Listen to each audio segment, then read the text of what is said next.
Welcome to Prescribing Lifestyle, the podcast that's all about empowering you to live your healthiest, happiest life. I'm your host, Dr. Avi Charlton, and each week we'll dive into the latest research, practical tips, and inspiring stories to help you optimize your well-being. From nutrition and fitness to mental health and mindfulness, we'll explore every aspect of lifestyle medicine, giving you the tools you need to make informed decisions and take control of your health. Whether you're looking into preventing disease, managing chronic conditions, or simply elevate your quality of life, Prescribing Lifestyle is here to guide you on your journey to wellness. So, sit back, relax, and get ready to embark on this transformative adventure towards a healthier, happier you. Let's dive in. Hello everybody, welcome to another episode of Prescribing Lifestyle Podcast. Today I've got a very special guest. She is Veronika Larisova. She's one of the founders of Chief Nutrition. She is a nutritionist, exercise physiologist, a personal trainer. She's an author of a book called Fast Lean Energy Recipe Book. She's an entrepreneur and she's the founder of Chief Nutrition. Welcome, Veronika. Hi, thank you so much for having me. Thank you for coming on to my podcast. I'll get you to just briefly introduce yourself. How did you get into this space? Well, it's a long story. I think I've always inclined to being in the world of fitness and health because that's how I grew up. My dad was a very passionate bodybuilder and I used to spend lots of time with him at the gym from when I was like 2 years old.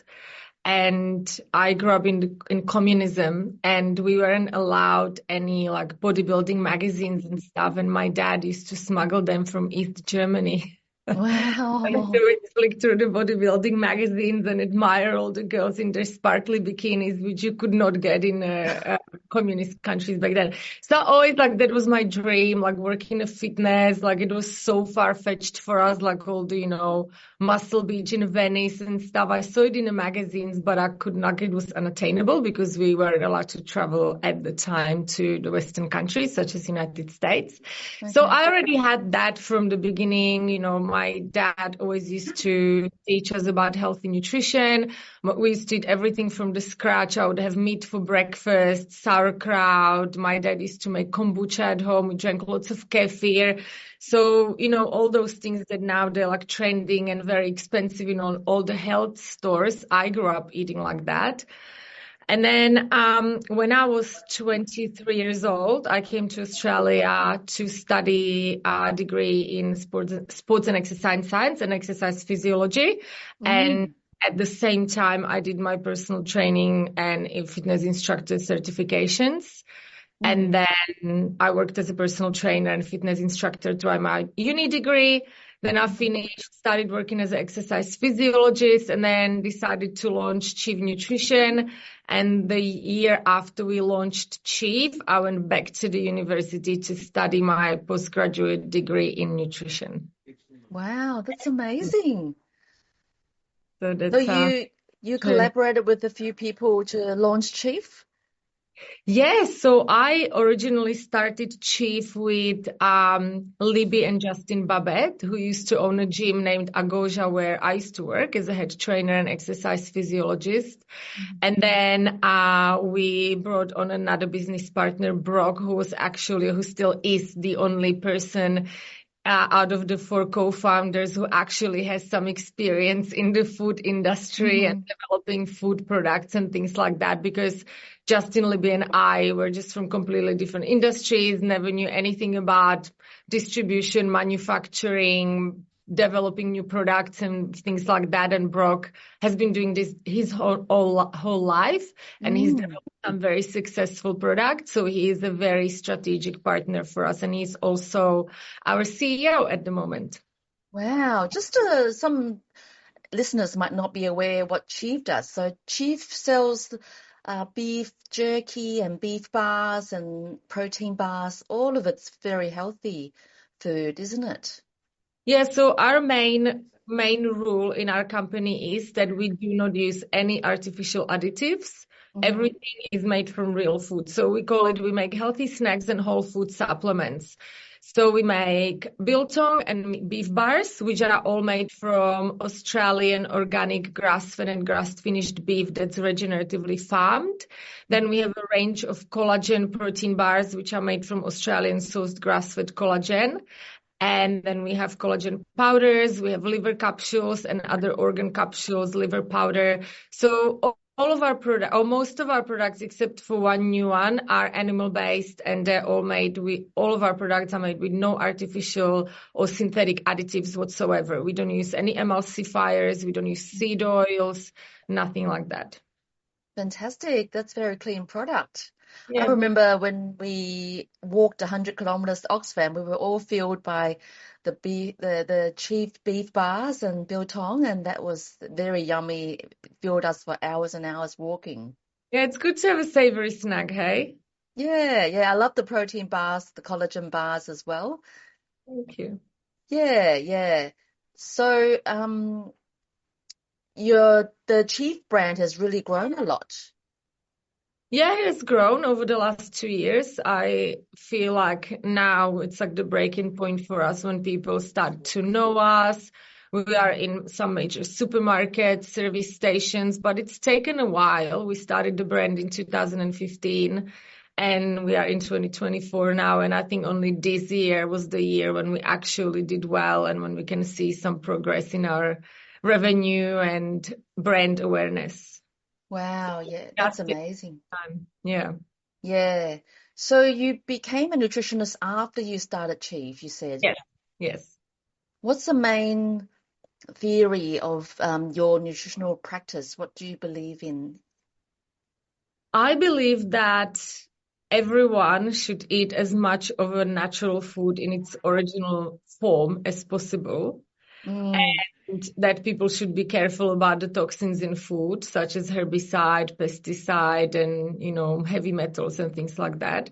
So I'm a big believer in eating as close to natural food as possible and also looking at what your lifestyle is, because I think the main problem in this society is that a lot of people are looking for a nutritional advice that might not be suitable for them. Like I give you an example. For example, if someone is an elite world-class marathon runner, their diet is not going to be suitable for someone who works in an office all day, every day, and they go to run in a running group 3 times a week, and then they run 1 marathon a year at 5 hours per marathon. They will need completely different diet. And if that kind of person, if they have inclination, for example, to have diabetes, and they adopt the super high carbohydrate diet of the elite marathon runner while they're mostly sedentary in the office, that's when they are in trouble. So I think we need to look at the individual as, what their lifestyle is, what are their underlying conditions, how much training they do, what type of training, what's their age. So I always do tailor my nutrition advice to the specific person, because if anyone here tells you, I have the perfect diet that's good for everyone and it works for everyone and everyone will be healthy from it, they're either completely ignorant or they're very money orientated and they're trying to sell you something. But if they're a smart person and they're being honest, they can't say that. Yeah, I love it. I totally agree with you. I think nutrition advice should be personalized. That's why I like to see patients one-to-one and personalized advice for those particular patients. Yeah. So you take people on with their nutritional coaching? Yeah, I do take people on. I don't have very big capacity because of working at Chief, and I still work as an exercise physiologist as well. But I do take people on, and people can also get like a free nutrition consultation for 15 minutes through the Chief website. And they can also book like a proper 1-hour consultation or 8-week nutrition coaching program with me. Okay, and these people can purchase it through the Chief website? You can purchase it through the Chief website. Yeah, it's pretty easy. Okay, great. Yeah, it's always start with like the 15 minutes free consultation. They can chat to me and then I can tell them whether I think I can help them or not, and then we can decide whether to continue. or I can just give them simple advice. Sometimes people just need a really simple advice. Sometimes it's not a rocket science. And some people need a proper, like a long-term nutritional coaching. I'm being always pretty honest with what I advise people to do. Like if I think that someone just needs like a little word of advice and they're fine, I'll tell them that. But if I feel like they need a little bit more guidance, then I recommend what they should do.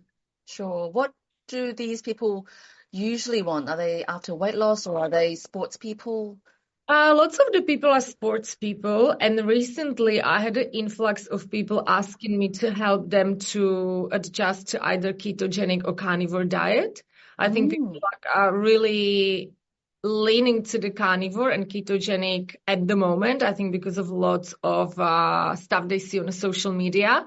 And many people are confused in what they should and shouldn't do, how to approach it, how to get into it, and things like that. So I've had a lot of inquiries about those type of diets and weight loss as well.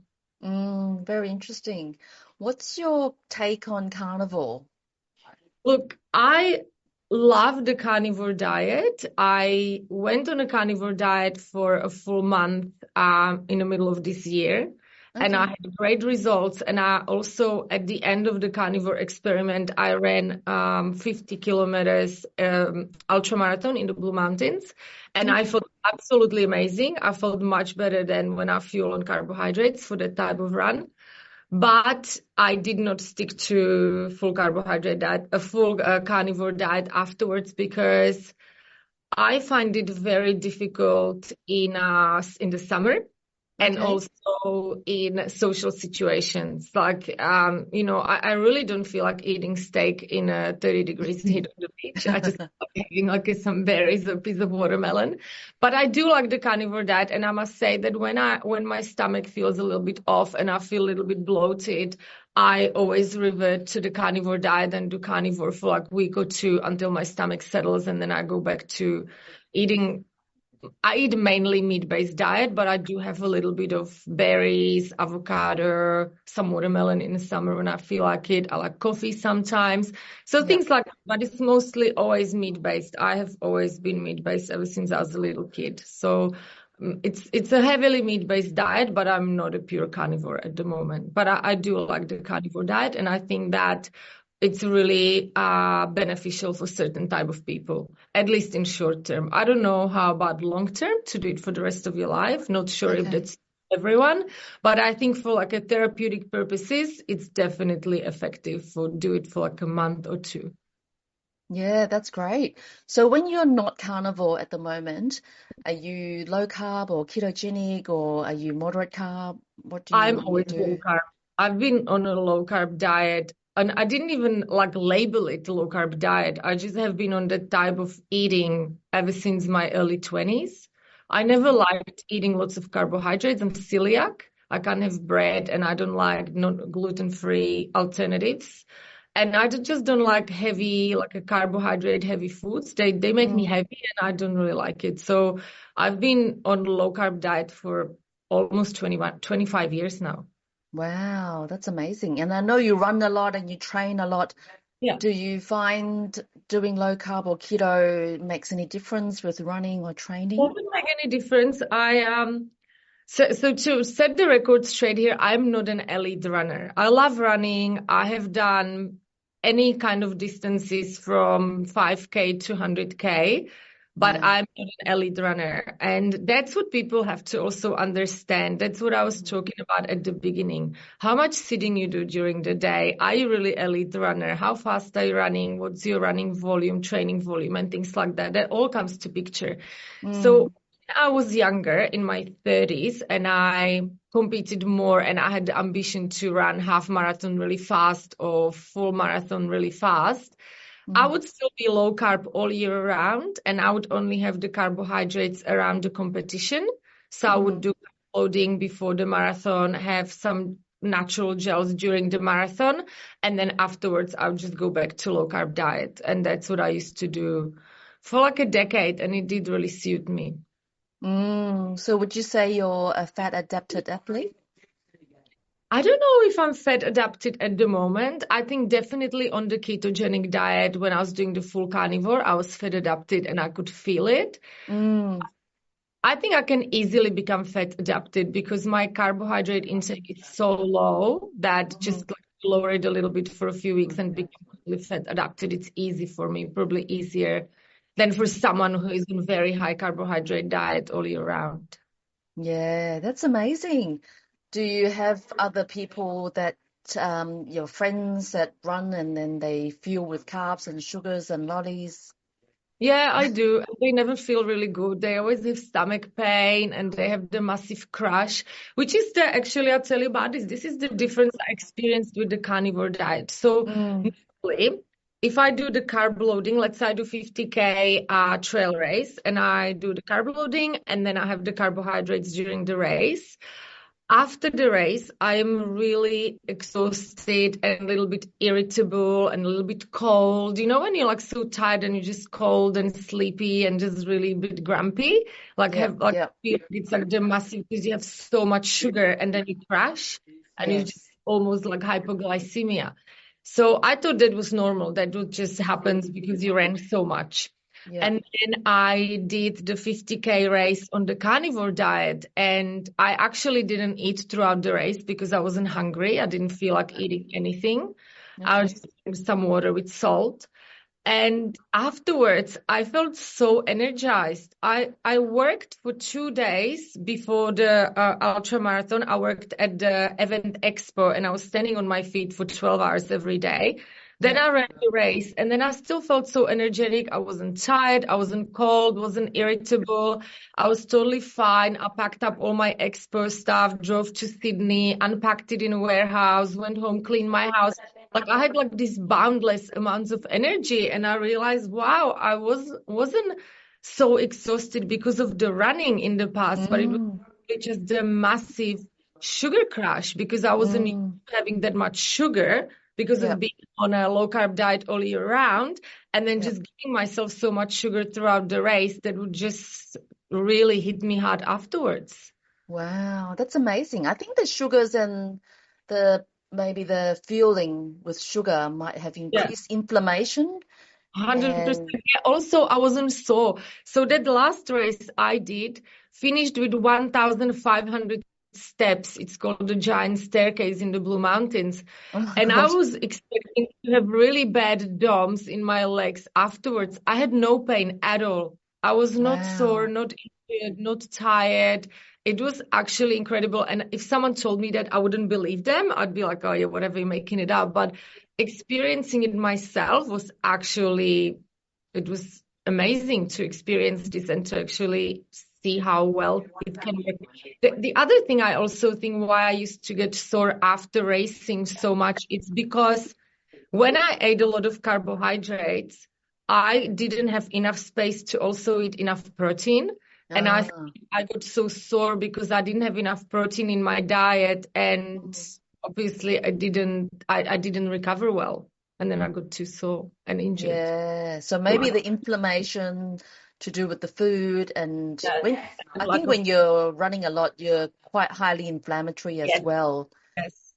Yes, So you're highly inflamed when you run, so it's really important to have diet that's like anti-inflammatory around your running and also do other things to lower your inflammation like ice baths and sleep properly and things like that. mm, that's amazing. Is that what you do? Do you do those activities as well? I do. I always do ice bath after any long run, and I do Mm, sauna after strength training, and sometimes I do like a contrast therapy, like ice and sauna. That's what you have to do outside of your training, though. Yeah, I do lots of those. I have the compression boots at home. I do regular massage. I sleep 7 to 8 hours every night. I drink lots of filtered water every day. So I am trying to keep the inflammation down as much as possible because now I'm in my mid 40s and I know that if I keep getting inflamed, I'll keep aging quickly, which is why I also stopped doing 100K races and now just stick to 50 or less because less running, less inflammation. So yeah, just a little bit yeah. like that. Sure. I wouldn't have guessed that you're in your mid 40s. You look like you're in the mid 30s. Okay, I wish. No, thank you. I'm 44, 45 soon. Wow. And I think 50 kilometers is very, very long already. It is long, but it's all about perspective. When you run Yes. 100K, then 50 Yes. seems like it's not so long. And then if you only run 20, that 50 seems really long. It depends. It's Yes. about the That's previous true. experience. Yes. I haven't ran 100 Ks. I've walked 100 Ks and Yeah. I've ran a couple of 42 road marathons, which is nothing like your trails. Is it mainly trail running that you do? Yeah, I used to do lots of road marathons, but I actually find the trail running easier on my body Okay. Yeah. because when you run on the road, it's very repetitive. You always use the same muscles because you're on a smooth surface and you run Yes. very linearly. And also you have a lot of impact from pounding the pavement, literally. While when you're running on the trail, you run slower. Even the fastest trail runner doesn't run as fast as the fastest road runner because you have to jump over things, you have to change direction and things like that. And also because the surface is softer, you Mm-hmm. don't get as much impact going through your joints. And I have less injuries from trail running than what I did from road running. Yeah, yeah. Yeah, I did a little bit of trail running, but the longest I did was 21 or 23 kilometers in the trails. Pretty long for trail run. Yeah. Oh no, I did two bays, 28 kilometers. So that was very tough. Yeah, that is tough, but it's fun. I like Yeah, it it was. better because you have things to look at and it Mm, changes, so you don't have to time to like zone out. You have to concentrate. I love it. yeah, that's amazing. That's great. And you do exercise, you're an exercise physiologist as well. Yes, yes. I still do that about 10 to 15 hours every week, usually in the morning before I go to the office. And I usually help people with like musculoskeletal injuries. So I get people sent to me by their doctors or physiotherapists or their insurance companies, and I just help them to get rid of their injuries, get better, stronger, and get back to their normal activities. Wow, that's amazing. Is that in a group or is that one-to-one? No, it's one-on-one. Everything I do is one-on-one, the nutrition and the exercise physiology. I'm just better with one-on-one. I just don't really believe in group treatments such as, exercise physiology and nutrition, because as I said, everyone is individual Yeah. and everyone needs different approach, even psychologically, as well as from the prescriptive perspective. I Yep. think group training, it's fun when people are not injured, they're fit and young, and they go into group class and they just do it to have fun, Yep. burn some calories, improve their cardiovascular fitness. But if you're injured or if you have some specific needs, I don't really like the group setting because you don't even have time to look at everyone at the same time when they're in a group. And those people, when they're injured, they really need the attention and they need you to check their form and help them.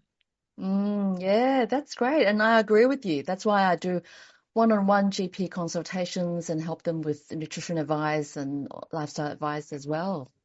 Yeah, that's awesome. I wish there were more GPs like you. I have a GP like that who is into nutrition and training, and she like looks at all the new research and all that, and she's very popular in Sydney.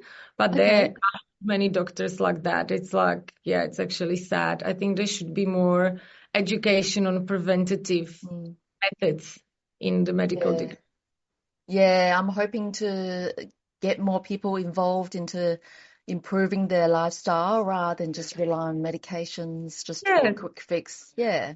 yeah, exactly. Well, there's a place for medication, but how good would it be if the medication could be combined with some strategies to improve their lifestyle and their health, and then they maybe have to take less of the medication. Yeah, that's it. Sometimes I tell people to improve their nutrition and then I can take them off medication, like Yeah, blood pressure tablets or even diabetic medications, insulin. yeah, yeah, that's great. Yeah, it's very rewarding to be able to do that. Oh, it is. It's so nice to see to help someone and make them feel better and happier. And usually, when people get better physically, they get better mentally, they have better confidence, they interact with others better, interact with their kids better. Like, it is really nice to see. That's why people ask me, oh, wow, you've got chief now. Why do you still treat clients? Why do you still have patients for exercise physiology? Why do you have a nutrition clients? And I just love it. It's so rewarding. You can't replace it. It's just, yeah, it gives me a good hit of dopamine and self-esteem when I can help someone. Yeah, absolutely. That's great. That's great. You're helping so many people. Yeah, thank Yeah. you. I really enjoy it. Tell us about your book. Your book is Fast, Lean Energy Recipe Oh, Book. the book is so old. We don't even sell it anymore. Oh, So don't you? no, my best girlfriend, she's like my little sister. She's an Australian girl, but she moved to the United States over 8 years ago now to become a professional boxer. And she's Mm, a very successful professional boxer. And we were talking about our diets, and she loves eating everything high carb and low fat. mm, And I'm the opposite. My diet is high in fat, high in protein, low in carbs. And so we yep. had this idea that we should release a recipe book because if we combine, we both like cooking and we are both busy. So my Mm, cooking is very quick. Like they're healthy meals, but they're very quick and they're easy for one person to make just for themselves. So the whole idea is to release a book with all our recipes when they can get her high carb recipes, my low carb recipes, and they're all just single persons, recipes that you mm, can make quickly when you're on a run. And yeah, we had the book, but then, when you have something like that, you have to promote it and market it, mm. a lot of work, and we both got busy with our other ventures, so we stopped selling it, but I still have the book. So if anyone wants it, like my clients or anyone asks about it, I'll just send it to them for free to spread the love. Yeah, yeah, great.